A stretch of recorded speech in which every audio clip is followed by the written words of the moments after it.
Hey, thanks for joining me today. We are going to start going through the book, The DIY Guide to Building a Family That Lasts. And this book goes through 12 tools for improving your home life.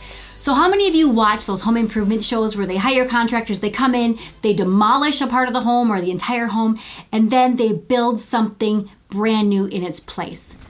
Well, we can't do that with our families. We can't demolish something and hire a contractor to come in, but we can do it ourselves. Like the book says, it's a DIY guide. And the first one we're going to talk about, we're going to get right into it right now, is demolishing selfishness and building kindness.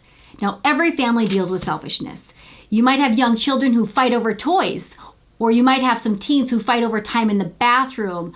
And sometimes it's hard to sacrifice what you want for what other people want. And that is selfishness. And selfish attitudes in families can be really frustrating.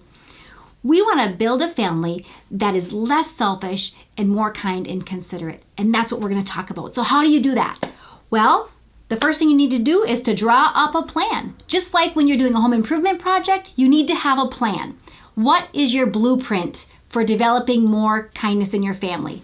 Well, you need to have a meeting. So get your family together at a peaceful time of day. So take some time to talk and let each family member talk about what it is they notice in the family. And once everyone's had a time to talk, you need to ask, what do we want? What do we want for our family?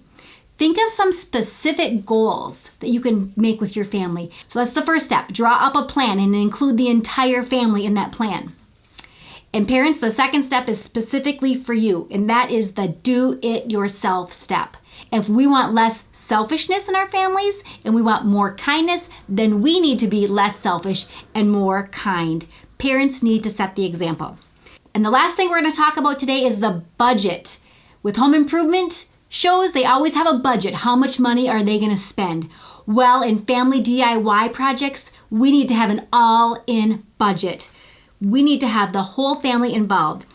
And parents, this is where the commitment needs to be initiated and sustained by us. We need to be the ones that get this going, that recognize the need, that initiate it, and then we need to sustain it even when it's difficult.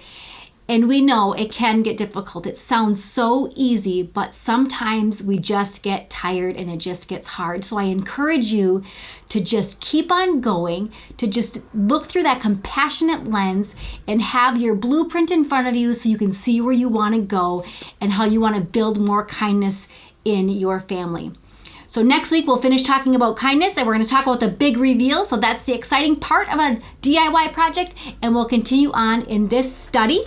So I encourage you to get this book and start going through it. It's a really fun book and it's got some super information in it, and we will continue to go through this through the entire book. So I hope you can join me next time. Have a great week.